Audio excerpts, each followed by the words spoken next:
So is this the beginning of the end for gay pride? This year, Pride UK has banned all political parties from taking part, a move which is seen by some as a punishment for their support of a recent Supreme Court ruling.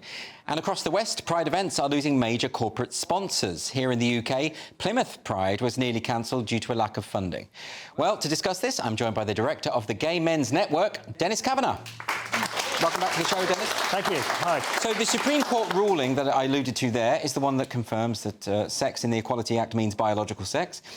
Isn't there a case for saying that Pride and gay rights groups should actually be celebrating that rather than punishing the political parties for supporting it? Absolutely they should. How many Supreme Court cases do you get where there's a set of lesbian interveners arguing the case for gay rights, which is what happened at the Four Women Scotland case? This judgment protected the existence existentially of homosexuality in the Equality Act. Paragraph 206 of the Supreme Court judgment, the law lords say, if this had gone the other way and the protected characteristic was splintered, the protected characteristic for homosexuality would be rendered meaningless. As J.K. Rowling said, without sex, there's no same-sex attraction. So we came this close in this country to having a meaningless characteristic protecting gay people. The lesbian interveners also protected the gay right to single-sex associations. That's a right that lesbians don't have in Australia, where currently it's illegal for Australian lesbians to meet in a pride centre and it just be lesbians. So doesn't that just make the case absolutely clear that the LGB and the TQIA+, that those are actually completely, not just separate, but actually antagonistic to each other? Yeah, they have completely competing agendas.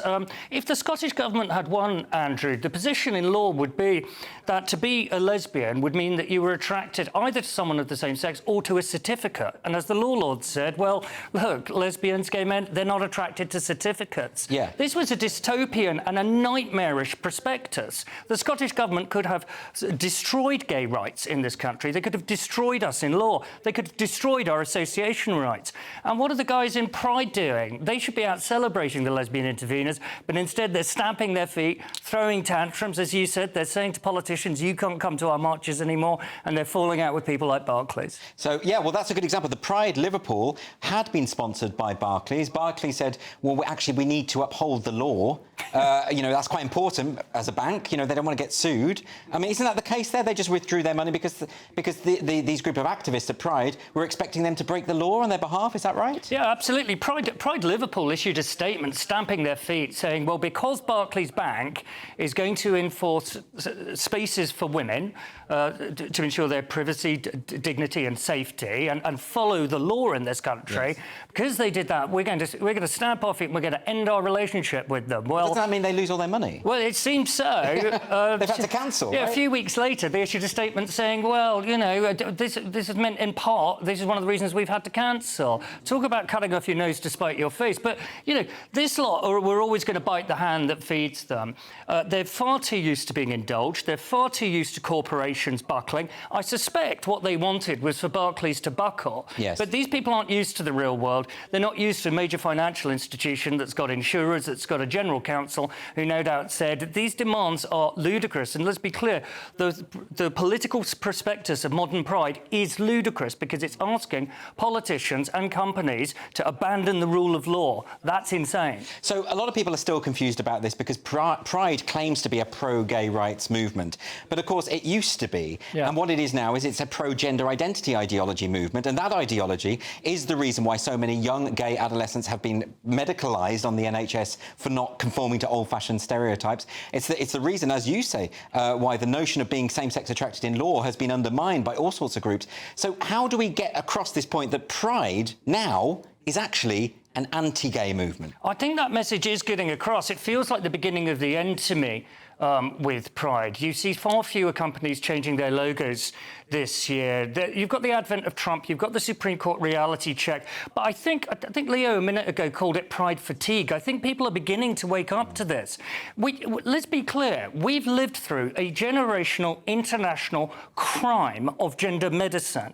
As you and I have spoken about before, 80 to 90% of the children at NHS gender services were gay or lesbian or bisexual. essential. This was chemical and surgical conversion therapy for young gays. And, you know, the fact the Pride movement had nothing to say about that, has nothing to say about the lesbians at the Supreme Court. The fact it's this irrelevant, pointless gender ideology party, I suspect, is one of the reasons that it feels like the beginning of the end. It feels like this movement is dying. But the fact that it didn't just abandon its post, as I wrote in Spiked this week, it joined the opposition forces and cheered on, as I say, this generational crime of gender medicine. Frankly, it deserves to wither away, in my view. But we've also seen Fred Sargent, who was one of the co-organisers of the first ever Pride March in New York in 1970, and he's come out and said Pride is now anti-gay, it's anti our interests, it should be abolished, or gay people at least should have nothing to do with it. That's the argument he's making.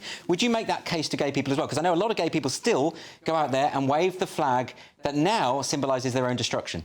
I think it's up to individual gay people to make the decision that they want. You'll remember the Get the L Out case. Yes. For example, this was Cardiff Pride, and it was a very brave group of lesbians some years ago who stood there with a sign basically saying that lesbians were lesbians. It was a bit ruder than that, but it was about female... Yeah, we can use our imagination. Yeah, female same-sex attraction. And look, I'm all for brave gay men and lesbians going there, and I know there's been examples of that today to try and reclaim it. If that's what you want to do, please do it. But, myself, it's not my preferred tactic because I feel that the thing is so indelibly coloured now by gender ideology. But if people can get it back, fair enough. Is there a way back? I mean, we've got the gender ideology is really represented by the Progress Pride flag, which is distinct from the original rainbow flag, which just incorporated everyone anyway. It was all about unity. But now the Progress Pride flag is very different. It's got the added chevrons, it's got the symbols. So is there a case for going back to the old Pride, saying this is about gay rights first and foremost? Yeah, I guess so. I guess so. But part of me feels like this, Andrew. I feel like party's over, kids. I'm pretty sick of parades and whooping it up and parties when children have been chemically castrated by a movement that this lot did everything they could to cheer on. Yes. Part of me thinks that gay rights needs to say party's over and have a long, hard look at itself. As I say, we came very close in this country. In addition to that crime of gender medicine, we came very close to losing our status in law, to losing our rights of association. And what was the gay rights movement doing? It was out having a party. It's difficult, isn't it? Because, you know, whereas in the old times, you know, many decades ago, gay rights was about fighting against people who were very clear they did not think that being gay was natural. They wanted it to be illegal. That was all very straightforward. But now the threat to gay rights is coming from a group that claims to be for gay rights. Yeah. That's what makes it complicated, isn't it? Yeah, and it makes it complex to fight, and it makes it complex for people. You know, not everyone's got their head stuck in the gender debate. Not everyone... Lots of perfectly nice, decent, straight people look at the Pride flag and think, I want to be a nice person, I want to support that. Yeah. They're not aware of the deep schism this has caused, and they're not aware of, as you say, the existential incompatibility, the antagonism between gender ideology and gay rights, because it is absolutely there, I'm afraid. When you get to the point, as the CEO of Stonewall, former CEO Nancy Kelly did, of calling lesbians, quote, sexual racists, or her predecessor lying to a group of parents, saying if you don't give children puberty blockers, 50% of them will kill themselves. That was Ruth Hunt lying to parents. And that was just absolutely not true.